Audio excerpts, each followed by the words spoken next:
बिस्मिल्लाहिर्रहमानिर्रहीम। उम्मीद करता हूँ कि आप लोग खैरियत से होंगे। आपका भाई एक दफ़ा फिर आपकी खिदमत में हाजिर है। ये आपको प्लेलिस्ट शो हो रहा है class 12th biology new book federal board. ये प्लेलिस्ट है, इसमें से आप जो ना यहाँ पे डायरेक्ट इस प्लेलिस्ट को सर्च करके आप यहाँ से वीडियोस को वॉच कर सकते हैं। ओके। और उसके बाद चैनल को भी सब्सक्राइब कर सकते हैं। इतनी बड़ी मेहनत कर रहा हूँ आप लोगों के लिए, चैनल सब्सक्राइब नहीं करेंगे? करना चाहिए आपको, ठीक है। अच्छा, नेक्स्ट जो है ना हम अपने टॉपिक की तरफ चलते हैं, जो कि आज हमने पढ़ना था कार्डियक साइकिल। इनिशियली मैं आप लोगों को ये बता दूं कि लास्ट टाइम हमने स्ट्रक्चर ऑफ हार्ट पढ़ा था, जिसमें हमने पढ़ा था कि हार्ट के चार चैम्बर्स होते हैं। एक होता है इसमें एट्रिया, दो मतलब इसमें एट्रियम होते हैं, एक ये वाला, ठीक है, और एक ये वाला राइट एट्रियम लेफ्ट एट्रियम। उसके बाद इसमें सेकंड में क्या होते हैं, दो वेंट्रिकल होते हैं, एक ये वाला राइट वेंट्रिकल और लेफ्ट वेंट्रिकल। उसके बाद हमने पढ़ा था राइट एट्रियम और राइट वेंट्रिकल के दरमियान में मौजूद होता है ट्राइकस्पिड वाल्व, जो कि एंडो जो कार्डियम है, ठीक है, एंडोकार्डियल जो वाल है उसका आगे से एक्सटेंडेड पोर्शन है। अब इसी तरीके से जो लेफ़्ट साइड है, लेफ़्ट साइड पे मौजूद होता है मैटेरियल वाल्व या फिर बाइकस्पिड वाल्व। अच्छा, अब जो ब्लड है वो राइट एट्रियम में कैसे आता है, inferior vena cava and superior vena cava से आता है। और उसके बाद जो लेफ़्ट एट्रियम में ब्लड कैसे इंटर होता है, तो वो पल्मोनरी वेन के ज़रिए आता है। कितनी तादाद होती है इनकी, 4 स्ट्रेंथ होती है। अच्छा, अब जैसे ही ब्लड राइट वेंट्रिकल में आता है तो वो पल्मोनरी ट्रंक या पल्मोनरी आर्टरी के ज़रिए कहाँ जाता है, लंग्स की तरफ जाता है, ठीक है। और उसके बाद फर्दर जो लेफ़्ट एट्रियम की बात हो रही है, यहाँ से ब्लड अयोर्टा के ज़रिए पूरी बॉडी में डिस्ट्रीब्यूट हो जाता है। ये लास्ट टाइम की हमारी समरी है जो मैंने आपको यहाँ पे समझा दी है। ओके। अच्छा, अब उसके बाद आज हमने पढ़ना है कार्डियक साइकिल या फेजेस ऑफ हार्ट बीट। दिल धक धक करता है ना, तो उसके कितने फेज हैं, धक धक के। जैसे आप कह रहे हैं ना धक धक, दो फेज नहीं है, इसके 3 फेज होते हैं, ये 4 फेज होते हैं जो हम आज पढ़ेंगे। ओके।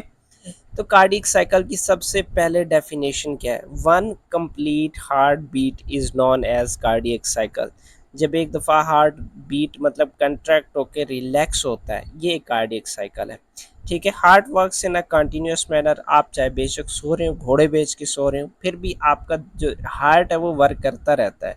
ये आप पूरी लाइफ टाइम जिंदगी, पूरी ज़िंदगी ये क्या करता है, हार्ट बीट करता रहता है। ये रेदमिक साइकिल है, मतलब कंट्रैक्ट होता है फिर रिलैक्स होता है, फिर कंट्रैक्ट होता है फिर रिलैक्स, एक रिदम। जैसे रिदम कहते हैं वो ताल को, उर्दू में अगर आपको पता ना ताल का क्या मतलब होता है, कि सॉन्ग्स में कोई जो सॉन्ग है वो बार बार रिपीट होता है, बीट हो रहा होता है, ठीक है। तो one complete heart beat is known as one cardiac cycle.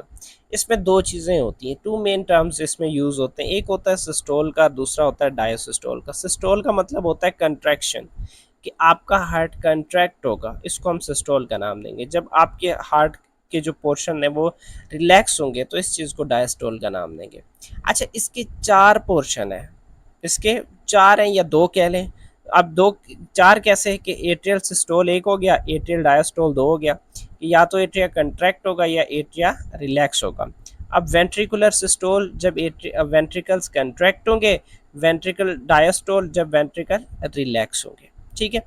ये 4 फेजेस हैं या 2 फेजेस भी आप कंसिडर कर लें, ठीक है। अच्छा, यहाँ तक बात क्लियर है? आई होप यहाँ तक सारी चीज़ें आप लोगों को क्लियर हो गई होंगी, ठीक है। अच्छा, हम आगे चलते हैं। ये आपको डायग्राम शो यहाँ पे हो रहा है डायग्राम। इसके मुताबिक ये कार्डिक साइकिल की, वैसे तो मैंने आपको वहाँ पे 4 टाइप्स बताई हैं, वो हम पढ़ेंगे वन बाय वन करके, बट उन 4 टाइप्स को यहाँ पे समराइज करके फेज बनाए गए हैं, 3 फेज। अच्छा, अब फर्स्ट फेज ऐसा होता है जिसमें जो आपका दिल है वो रेस्ट की हालत में होता है, सुकून की हालत में होता है भाई। असल में ये उस वक्त होता है जब हार्ट कंट्रैक्ट होता है ना, एक दफ़ा जब कंट्रैक्ट होता है, कंट्रैक्ट होने के बाद हार्ट कहता है यार मैं थक गया हूँ, थोड़ा सा मुझे रेस्ट दे दो प्लीज़, थोड़ा सा रेस्ट। तो वो थोड़ा सा रेस्ट एक्चुअली होता है 0.4 सेकेंड का। अब 0.4 सेकेंड में ये होता है कि हार्ट रिलैक्स होता है और आपके हार्ट के चैम्बर्स में ब्लड आ रहा होता है, ठीक है। All chambers are relaxed and blood flows into the heart. Cardiac diastole, diastole का मतलब क्या है, रेस्ट। जब हार्ट रेस्ट की हालत में होगा तो आप जो ब्लड है वो हार्ट में आएगा और रेस्ट की कंडीशन टाइमिंग कितनी है 0.4 सेकेंड, क्योंकि पूरे कार्डियक साइकिल की जो टाइमिंग होती है वो 0.7 से 0.8 सेकेंड जो है ना इस ये पूरे एक साइकिल की क्या है ड्यूरेशन है। अच्छा, अब नेक्स्ट है एट्रियल सिस्टोल। नाम से बता रहा है एट्रियल सिस्टोल कि एट्रिया कंट्रैक्ट होगा भाई। वेंट्रिकुलर डायस्टोल, यहाँ पे देखें फर्स्ट फेज में क्या था कि ब्लड हार्ट में इंटर हो रहा था, सारे चैम्बर्स ओपन थे। अब सेकेंड में क्या है कि जो एट्रिया है उस वो कंट्रैक्ट होंगे, जैसे एट्रिया कंट्रैक्ट होंगे तो ब्लड किस में आएगा, वेंट्रिकल में आएगा। बात समझ में आ रही है कि एट्रिया सिस्टोल का मतलब है अच्छा एट्रिया कंट्रैक्ट होगा तो ब्लड अल्टीमेटली आगे चला जाएगा, किस में चला जाएगा, वेंट्रिकल्स में चला जाएगा। तो एट्रिया कंट्रैक्ट होंगे and pushing the blood into the ventricles. अच्छा, अब ये कंट्रैक्ट क्यों हो रहा है, इसके पीछे इलेक्ट्रिकल इंपल्सेस होते हैं जो हम बाद में पढ़ेंगे आराम से, ठीक है, नेक्स्ट लेक्चर हमारा इसी पे होगा। अच्छा, यहाँ तक क्लियर है, एट्रिया कंट्रैक्ट हुआ, ब्लड वेंट्रिकल्स में है। अब थर्ड है एट्रियल डायस्टोल, एट्रिया रिलैक्स होगा बट वेंट्रिकुलर सिस्टोल, अब वेंट्रिकल कंट्रैक्ट होगा ताकि जो ब्लड है वो डिस्ट्रीब्यूट किया जाए। अब आफ्टर एट्रिया रिलैक्स, जैसे एट्रिया रिलैक्स होता है तो वेंट्रिकल्स क्या होती हैं, कंट्रैक्ट होती हैं। जैसे वेंट्रिकल्स कंट्रैक्ट होती हैं तो जो ब्लड है उसको हार्ट से बाहर की तरफ पुश किया जाता है। अच्छा, कहाँ पुश किया जाता है, एक तो लंग्स की तरफ, जो पल्मोनरी आर्टरीज है लंग्स की तरफ लेके जाएंगे, और ये अयोर्टा से निकलने वाली हैं, ये कहाँ लेके जाएंगे, ये बॉडी की तरफ डिस्ट्रीब्यूट कर देंगे। ये पूरा कार्डियक साइकिल है। अब जैसे ये यहाँ फेज हो गया, अब ये फेज रिपीट होके इस पे आ जाएगा, ठीक है। अच्छा, अब ये होता है 0.1 सेकेंड का और ये होता है 0.3 सेकेंड का, तो टोटल इसी तरीके से ये कितना होता है 0.8 सेकेंड। ये पूरा वो कंप्लीट फेज है, वो कंप्लीट साइकिल है जो मैंने यहाँ पे आपको समझा दी है। ये ऐसा समझ लो इस पूरे टॉपिक का खुलासा, अगर आपको अच्छे से समझ आ गया तो इसमें कोई और चीज़ मुश्किल है ही नहीं। अच्छा, अब हम इसको वो जो 4 फेजेस मैंने ये वाले बताए थे इनको हम क्या करते हैं बारी बारी डिस्कस करेंगे, और कुछ भी नहीं है, यही चीज़ें जो मैंने आपको बता दी है। एट्रियल सिस्टोल क्या होगा, contraction of hearts, atria, heart के एट्रिया कंट्रैक्ट होंगे तो ब्लड अल्टीमेटली कहाँ चला जाएगा, वेंट्रिकल्स में चला जाएगा। और इसकी हमने ड्यूरेशन भी पढ़ी है कि कितना है 0.1 सेकेंड, यहाँ पे याद है ना, ये देखें ये एट्रियल सिस्टोल, ठीक है। अच्छा, अब उसके बाद एट्रियल डायस्टोल है। एट्रियल डायस्टोल का क्या मतलब है, अच्छा एट्रिया अब रिलैक्स होंगे, क्यों, सारा ब्लड कहाँ चला गया था, वो तो वेंट्रिकल में चला गया था। अब एट्रिया रिलैक्स करेगा, भाई मैंने अपना काम कर दिया, ठीक है।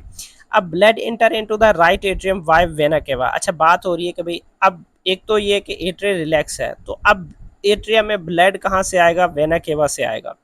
एवी valves tricuspid and bicuspids are closed initially, सारा ब्लड किस में चला गया, एट्रिया में, वेंट्रिकल में चला गया। तो इस वजह से ये जो ये वाल्व होता है ना, ये वाला, ये दोनों, ये और ये वाल्व्स क्लोज होते हैं। क्यों क्लोज होते हैं, कि भाई ब्लड वापस एट्रिया में ना आए, रिटर्न ना हो, बैक फ्लो ना हो। बैक फ्लो से प्रिवेंट करने के लिए उसके जो एवी वाल्व्स होते हैं वो क्या होते हैं, क्लोज होते हैं। ट्राइकस्पिड एंड बाइकस्पिड वाल्व्स दोनों क्या होते हैं, क्लोज होते हैं। As atria fills the pressure rises and AV valves open होते हैं और ब्लड किस में चला आता है, सारा का सारा वेंट्रिकल्स में चला आता है। इस चीज़ को ज़रा समझें। हार्ट था भाई, उसमें जो एट्रिया थे वो रिलैक्स थे। ये असल में होता ही है कि फर्स्ट फेज ये होना चाहिए और सेकंड फेज ये होना चाहिए। एट्रिया क्या होते हैं, रिलैक्स होते हैं, सारा ब्लड किस में चला आता है, एट्रिया में चला आता है। अब initially tricuspid bicuspid valves close होते हैं क्योंकि प्रेशर नहीं होता। जैसे प्रेशर ज़्यादा हो जाता है तो वो एट्रियो वेंट्रिकुलर जो वाल्व्स होती हैं वो ओपन होती हैं, और जैसे ही ओपन होती हैं तो ब्लड सारा किस में चला जाता है, वेंट्रिकल में चला जाता है। और ये एक्चुअली वेंट्रिकल वाला जो कंडीशन है ये एट्रियल सिस्टोल है, जिसमें उसकी कंट्रैक्शन होती है और सारा ब्लड किस में चला जाता है, वेंट्रिकल्स में, और ये ड्यूरेशन 0.1 सेकेंड का होता है। अच्छा, अब दूसरा वेंट्रिकुलर सिस्टोल या वेंट्रिकुलर डायस्टोल। अब जो वेंट्रिकुलर सिस्टोल है, जिसका मतलब क्या होता है कि वेंट्रिकल्स कंट्रैक्ट होते हैं। अब जैसे ही कंट्रैक्ट होंगे तो उसका जो प्रेशर है वो एवी वाल्व्स को क्या करेगा, क्लोज करेगा। क्यों क्लोज करेगा, ताकि वापस जो ब्लड है वो एट्रिया में ना जाए। पहले वेंट्रिकल्स जब कंट्रैक्ट होंगे तो जो एट्रियो वेंट्रिकुलर वाल्व्स है ना, ये दोनों के दोनों क्या हो जाएंगे, क्लोज हो जाएंगे। इस साइड पे देखें, मैं रेज कर रहा हूँ इस सारी चीज़ों को, देखें। अब जैसे ये वेंट्रिकल्स इसमें देखें ना, वेंट्रिकुलर यहाँ पे ये हाँ वेंट्रिकुलर सिस्टोल यहाँ पे देखें। ये इस फेज में क्या हो रहा है कि आपके जो वेंट्रिकल्स हैं ये कंट्रैक्ट होंगे, वेंट्रिकल्स कंट्रैक्ट होंगे। तो अगर वेंट्रिकल्स कंट्रैक्ट होंगे तो ब्लड फर्दर इस साइड पे जाएगा, और इस दौरान ये देखें यहाँ पे ये क्लोज है, यहाँ पे भी क्लोज है। तो जब ये क्लोज होगा, ये जो एवी वाल्व्स हैं, एवी का मतलब एट्रियो वेंट्रिकुलर वाल्व्स, तो ये जो ये ट्राइकस्पिड वाल्व्स और बाइकस्पिड वाल्व्स ये जब दोनों क्लोज होंगे तो ब्लड एट्रिया में नहीं जाएगा। बात समझ में आ रही है? इसी वजह से ये जो वाल्व्स हैं ये क्लोज हो जाते हैं। और इसी तरीके से सेमी ल्यूनर वाल्व्स ओपन हो जाती हैं, अयोर्टिक एंड पल्मोनरी वाल्व्स ओपन हो जाते हैं, पल्मोनरी। अच्छा, अब ये जो यहाँ पे देखें, इसमें ये जो ये एक ये वाला है और एक ये वाला है। अब ये जो ये एट्रिया की तरफ जाता है, तो ये अयोर्टिक वाल्व्स भी आप कह लें इसको, अयोर्टिक वाल्व्स, ठीक है। और ये दूसरा ये पल्मोनरी की तरफ जाता है, तो पल्मोनरी आर्टरी की तरफ जाता है ये, तो पल्मोनरी वाल्व्स का नाम दे दें, ठीक है। अब ये ओपन हो जाते हैं, अब जिससे ब्लड रिस्पेक्टिवली पल्मोनरी आर्टरी की तरफ चला जाता है और अयोर्टा की तरफ चला जाता है, ठीक है। कि अब सेमिल्यूनर वाल्व्स वो ओपन होते हैं, अयोर्टिक और पल्मोनरी वाल्व्स ओपन होते हैं, और respectively aorta and pulmonary artery में ब्लड चला जाता है, and blood is pushed into aorta and pulmonary artery. Okay, ये था कंट्रैक्शन वाला। रिलैक्सेशन वाला क्या होगा भाई? सिंपल है। अच्छा, अब ब्लड यहाँ से निकल चुका है, एक चीज याद रखना कि अब ब्लड सर जी यहाँ से, ठीक है, ये यहाँ से मेरे बहन भाइयों यहाँ से ब्लड अब निकल चुका है, अब वापस ब्लड रिटर्न ना हो यहाँ से, ठीक है। ये यहाँ से ये ना हो कि दोबारा वेंट्रिकल्स में आ जाए। अब इस वजह से ये जो अभी ये जो दो वल्व सामने पड़े थे, यहाँ पे होता है इस साइड पे अयोर्टिक जो वल्व्स है ये, और ये पल्मोनरी वल्व्स, ये दोनों क्लोज हो जाते हैं। क्यों क्लोज हो जाते हैं? कि ब्लड रिटर्न ना हो, वापस एट्रिया में ना आए। इस वजह से ये वल्व्स दोबारा क्या हो जाते हैं? क्लोज हो जाते हैं। कि high pressure in aorta and pulmonary artery में block cause the back flow, कि प्रेशर बहुत ज़्यादा होता है, बैक फ्लो हो। अब इस चीज़ से प्रिवेंट करने के लिए वो जो सेमी ल्यूनर वल्व्स थी, अयोर्टिक एंड पल्मोनरी वल्व्स, ये क्लोज हो जाते हैं। एवी वल्व्स ओपन, जस्ट फिर बाद में क्या होता है, एवी वल्व्स ओपन होते हैं और जो ब्लड वो सारा वापस आ जाता है, मतलब न्यू ब्लड आ जाता है, वापस नहीं आता। और ये जो साइकिल है वो रिपीट होता है। नॉर्मल ड्यूरेशन इसकी 0.7 टू 0.8 सेकेंड होता है, सिस्टोल की 0.3 सेकेंड्स है, और डायस्टोल की क्या होती है 0.4 सेकेंड होती है, ठीक है। और इसमें जो ये सिस्टोल कौन सा है? ये वेंट्रिकुलर सिस्टोल की बात हो रही है, और डायस्टोल वेंट्रिकुलर डायस्टोल की बात हो रही है। ये कलेक्टिवली होता है ventricular and atrio ventricular diastole, जिसमें टोटल का 4 सेकेंड होता है, ठीक है। अच्छा, अब उसके बाद नेक्स्ट ये है कि वो जो कहते हैं ना मेरा दिल धक धक करने लगा, ठीक है, वो कहते हैं ना, ये सॉन्ग तो सुना है ना कि मेरा दिल धक धक धक धक करने लगा। तो वो दिल धक धक नहीं करता, दिल लब डब करता है, ठीक है, लब डब, ठीक है। और लब कब प्रोड्यूस होगा? जब आपकी जो एट्रियो वेंट्रिकुलर वाल्व्स क्या होंगे? क्लोज होंगे। ब्लड वेंट्रिकल्स में जाएगा, ब्लड वापस ना आए, इस वजह से जब एट्रियो वेंट्रिकुलर वाल्व्स क्लोज होती हैं तो लब की आवाज़ प्रोड्यूस होती है। और दूसरा डब है, हाई पिच साउंड होता है, ये उस वक्त प्रोड्यूस होता है जब सेमिल्यूनर वाल्व्स, जब ब्लड किसमें? अयोर्टा में, ठीक है, और किसमें? पल्मोनरी आर्टरी या पल्मोनरी ट्रंक में जाता है, तो ये सेमिल्यूनर वाल्व्स क्लोज हो जाते हैं और उनकी क्लोजर से आवाज़ प्रोड्यूस होता है डब। तो ये लब डब होता है, धक धक नहीं होता, ठीक है। अच्छा, उसके बाद नेक्स्ट क्या चीज़ है? हियर यूजिंग स्टेथोस्कोप यूज़ करके आप इसको सुन सकते हैं। चलें जी, हम इसका ज़रा समरी थोड़ा पढ़ लेते हैं। एट्रियल डायस्टोल पढ़ा था, जिसमें क्या होते हैं? एट्रिया क्या होते हैं? रिलैक्स होते हैं और सारा ब्लड उसमें आता है। फिर एट्रियल सिस्टोल होता है, जिसमें एट्रिया कंट्रैक्ट होते हैं, ट्राइकस्पिड और बाइकस्पिड वाल्व्स ओपन होते हैं, और जैसे ये ओपन होते हैं तो जो ब्लड है वो सारा का सारा किस में चला आता है? वेंट्रिकल्स में चला आता है। ये तो हमने पढ़ लिया पहले से ही सारा कुछ। अब उसके बाद नेक्स्ट वेंट्रिकुलर सिस्टोल है, जिसमें वेंट्रिकल्स कंट्रैक्ट होंगे, ट्राइकस्पिड और बाइकस्पिड वाल्व्स क्लोज होंगे, सेमिल्यूनर वाल्व्स ओपन होंगे, ब्लड किससे? हार्ट को छोड़ के बाहर चला जाता है। पढ़ लिया भाई, ये सारा कुछ था। ये डायग्राम भी हमने वही चीज़ है, एक दफ़ा चलें इस डायग्राम को भी देख लेते हैं ताकि आप लोगों का कंसेप्ट अच्छे से क्लियर हो। फर्स्ट क्या था, एट्रिया एंड वेंट्रिकुलर डायस्टोल, मतलब ये दोनों के दोनों भाई रिलैक्स फॉर्म में होंगे। जब रिलैक्स होंगे तो ब्लड सारा इनमें आएगा, सुपीरियर वेना केवा से, इंफीरियर वेना केवा से, हर जगह पे। बट एक चीज़ याद रखिएगा, यहाँ पे सेमिल्यूनर वाल्व्स, ये दोनों वाल्व्स क्लोज होते हैं।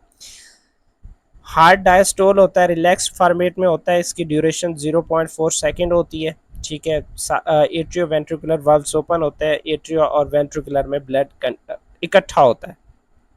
अब सेकेंड फेज क्या होता है, जिसमें एट्रिया कंट्रैक्ट होते हैं, ये वाले एट्रिया कंट्रैक्ट होते हैं, ब्लड किस में चला आता है, वेंट्रिकुलर्स में, क्योंकि वेंट्रिकल उस वक्त रिलैक्स फॉर्म में। और थर्ड फेज क्या होता है, जिसमें वेंट्रिकल क्या होती है, सिस्टोल होती है, मतलब वेंट्रिकल कंट्रैक्ट होता है, एट्रिया रिलैक्स होते हैं। अब इस वक्त एक चीज़ याद रखिएगा, जो एट्रिया ये जो एवी वाल्व्स हैं, एट्रियो वेंट्रिकुलर, ट्राइकस्पिड और बाइकस्पिड, ये इस वक्त क्लोज होते हैं।